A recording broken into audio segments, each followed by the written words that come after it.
A Sentinels estreou no VCT América 2023 com a vitória sofrida diante da norte-americana 100 Thieves. A série foi muito equilibrada, porém o que mais chamou a atenção foram as mudanças de função que Saci e Pancada, campeões mundiais com a Loud 2022, mostraram dentro dos servidores. Considerados por muitos como o melhor iniciador, o Pancada, e controlador, na verdade, é isso mesmo. Melhor iniciador e controlador do planeta, Saci e Pancada jogaram a série contra a 100 Thieves em funções diferentes. O Saci atuou como controlador no lugar, né, do... Não, peraí. Isso mesmo. É isso mesmo. O Saci atuou como controlador e o segundo que é o Pancada, como sentinela. Para a dupla, as mudanças não afetarão muito seus estilos e as trocas são planejadas. E aí o Saci fala... O porquê exatamente é complicado, mas é uma decisão estratégica, não foi do nada. A primeira mudança foi o Pancada indo pra Sentinela. Estávamos tendo essa dificuldade de função do time, não tínhamos um Sentinela, e o Pancada já tem um lurk muito bom. E foi uma decisão de comissão técnica, e queria testar ela, disse o jogador em entrevista para o time de casters do VCT Brasil. O Tichinho e o Bida, que estão lá, acho que eles foram os dois que entrevistaram. E logo em seguida veio essa ideia de eu jogar como controlador. E aí eu falei, fui LOL pro Valorant, não me importo com mudar de função. Estamos indo, eu gostei, faz pouco tempo também, então tem bastante coisa que eu estou aprendendo e fico feliz de poder ter estreado com vitória. Pancada fala, eu já fazia a função de Lurker um tempo atrás, então só muda que agora eu tenho uma turreta pra me ajudar. É mais fácil até. A série contra a 100 Thieves, vou ser sincero, a gente esperava um 2-0 mesmo, só que nós entregamos a split e não vencemos os Pistons dos primeiros mapas. Poderia ter sido muito mais elástico pra gente se estivéssemos ganhando os Pistons. A gente estava bem confiante pra série e acabou ficando complicado do nada. Mas fiquei muito feliz que nosso time conseguiu voltar e a gente mostrou que a Sentinels consegue fazer comebacks logo de cara no campeonato, que é um ponto positivo. Saci falou que os dois, o Tens e o Zekin, hoje estavam muito comunicativos, uma coisa que faltou no Lock-in, por exemplo. A gente conversou bastante sobre isso, eles conseguiram ativar esse aspecto muito rápido. O mais importante é que eles não perderam esse foco durante a série e conseguimos fazer eles brilharem com a gente só dando suporte. E aí tem uns quesitos aqui, eles falam mais... Acho muito interessante isso do Saci e do Pancada terem mudado de função por vários aspectos que foram abordados aqui na matéria. Um, porque eles eram considerados por muitos os melhores nas suas posições do mundo. Eles foram campeões do mundo jogando nessas funções, aclamados.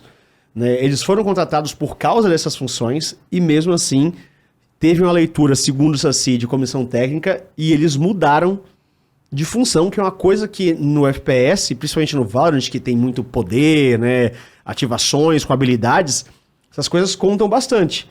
Tudo bem que eles jogaram contra a 100 Thieves, que muitos consideram ali que é um time que é relativamente mais fácil. Eu quero ver o que isso vai afetar nos jogos pra frente, mas eu acho que é unânime que essa Sentinels já não mostrou o que estava todo mundo esperando desde cara no Lock-in. Tanto que muitos acharam que ela ia mudar, se desse pra mudar. Mas, assim, eu quero ver eles evoluindo, né? Mas eu acho que 100 Thieves ainda não foi o suficiente pra gente ver se realmente essas mudanças são muito fortes. A gente vai ter... Logicamente, é um time...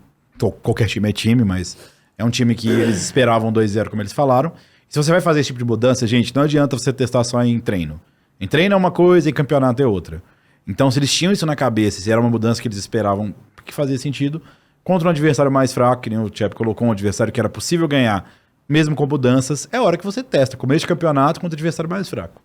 Então, pra mim, foi perfeito, foi planejado, que nem eles colocaram, e mostra só mais valor pra esse cara chamado Saci e agora pro Pancada junto, que é um cara que não tem medo, né? Claramente, ele não tem medo de testar, de mudar, desde que seja pra evolução da equipe. E eu acho que esse é o mais interessante, que muitos jogadores não aceitariam isso, tá? Tem muita gente que chega e fala assim, trocar de função aí, contratei você faz 2 meses. Menos, né? Mais, né? Na real. Faz 2, 3 meses que eu te contratei, tá aqui, vamos trocar de posição aí? O jogador fala, eu não. Eu não vou trocar de posição, não. Ainda tá mais, imagina só botar uma carreira na reta. Eu ganhei ano passado na minha função, eu vou trocar de posição? Não, os caras falaram, tá bom, vamos ver como é que é. E achei fortuito, porque eram os 2 brasileiros, então eu imagino que eles se ajudaram de alguma forma, né? É uma coisa seria, tipo, um dos gringos trocar com eles. Eu acho que aí seria um pouquinho diferente. Por serem os 2 que estão juntos ali, eles querem fazer a coisa dar certo. Então eu acredito que a troca de informações, a maneira como eles se ajudam, e principalmente um já conheceu o jogo do outro, ajuda muito nesse sentido.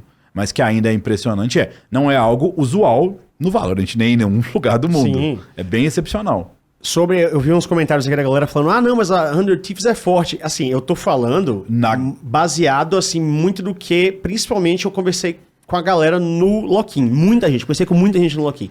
Muito player, muito técnico, muito streamer, gente muito mais energia de Valorant do que eu, e tava todo mundo falando que a 100 Thieves, tipo, tava parecendo ser uma das mais fortes, e foi full meme no VCT. Me falaram a mesma coisa no também, Lock-in, então. né? E que tendia que isso se estendesse e eles estavam esperando para ver como é que ia ser no VCT Américas.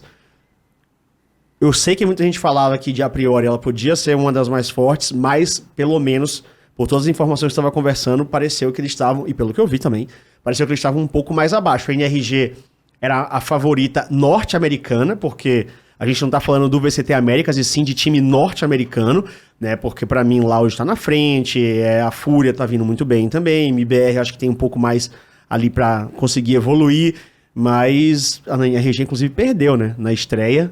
Que é o próximo adversário, né? Da Sentinels. Então, eu acho que tem muita coisa pela frente ainda aí para esse torneio se transformar. Eu não vejo a 100 Thieves como, meu Deus do céu, que timaço do caralho, tá ligado? Mas opiniões são opiniões, né? Entendo vocês aí. Eu vou trazer a notícia de forma rápida da TSM, que eu acho interessante.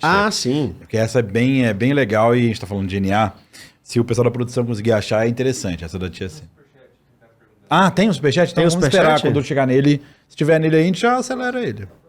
É o próximo? Não tem. Eu fui incrível sem saber. O Jimmy Guerra mandou, e a TSM, Joko? Adoro vocês. Então vamos lá. Já vou aproveitando aqui para responder o super rápido. O Michael Lacerda falou: leve a equipe de Rainbow Six da Liquid antes do Major. Novidades em breve. Coisa aí. Então, a gente vai depois colocar a matéria ou o tweet na tela, mas a questão da TSM já estava rolando desde o ano passado. Primeiro a gente tem que entender o contexto. A TSM ela é muito dominante em alguns sentidos no cenário do NA e no mundo todo. É uma organização que ela é global. Ela tem jogos em outros países. Inclusive tinha no Wild Rift aqui um time no Brasil. Um time que venceu aí as próximas competições que a gente não venceu, como só agradece. A gente perdeu para eles de 3-4, né? Eles tinham um time bom aqui, prestavam um bom suporte para os jogadores. Mas a gente teve uma sequência de desistências da TSM em relação aos jogos no mundo, porque eles tinham uma grande empresa por trás, que era a FTX. Quando a FTX quebrou, eles foram juntos, sendo bem sincero. E o cara da FTX, inclusive, curiosamente, é um fã da TSM, o Red. Então, eles falam que é a ironia máxima, que é um cara que é o Red da TSM, de sendo fã, que os próprios fãs da TSM, o cara que é fã, acabou tendo envolvimento com isso. E isso aqui, na verdade, já tem tempo. Essa notícia que está aqui, acho que ela já tem um pouquinho de tempo. É do começo do ano. E mais outras notícias, já faz um tempinho. Mais outras notícias foram saindo. Saiu do Wild Rift, saiu do Free Fire, saiu de alguns outros jogos menores que eu esqueci. E começou a reverberar no que seria na LCS. Vazou uma... Aí, essa é a notícia. Ela entra em contenção de custos e afasta-se de vários esportes. Essa é a notícia. E alguns informantes falaram que eles tiveram uma reunião com os jogadores da line da LCS e falaram assim, olha, primeiro que teve um jogador que já saiu, já anunciou o free agent, e com os outros a notícia é que eles chegaram e falaram, rapaziada, é o seguinte, temos um salário mínimo que vocês podem aceitar e continuar, ou vocês podem sair, podem procurar outro time. Caralho! Essa é a notícia que vazou de mais de uma fonte, entendeu? E isso, considerando uma TSM, é um completo absurdo. Caralho! Nossa, sério mesmo? É realmente algo muito preocupante, considerando todo o contexto de, não só deles, mas de LCS, os problemas que foram, parece que também prejudicou muito eles, os problemas que foram expostos da TSM no começo do ano. Há pouco tempo só atrás. Pioraram, cutucaram na ferida, que já estava estranho. Pro norte-americano, pra LCS, é um perigo muito grande, porque a TSM, querendo ou não, é uma das grandes orgs do cenário historicamente. Sim, então, por mais que, não é multicampeão, mas, porra, é um time totalmente que é base do cenário, exatamente, é base do cenário. E aí teve uma notícia a mais. Mas, se a que eu falei dos jogadores era um rumor de várias fontes, essa também foi um rumor. Tá. E obviamente que tem algumas coisas que a TSM faz que eles vão manter com muita força, por exemplo, o Blitz. O aplicativo do Blitz é deles. E eles querem desenvolver mais, melhorar o aplicativo, porque é o que gera renda direta e tal. Chegou a notícia de que eles estavam sondando outras regiões para caso aconteça o pior e eles saiam da LCS, eles tentem achar a casa deles no LoL em outras regiões. Faz sentido, porque se o dinheiro deles vai valer muito mais em outra região, eles estão em crise, por exemplo, aqui ou em qualquer outro lugar. Mas justamente saiu essa fofoca um dia, e a próxima, que é uma região que eles estavam muito de olho, era o Brasil.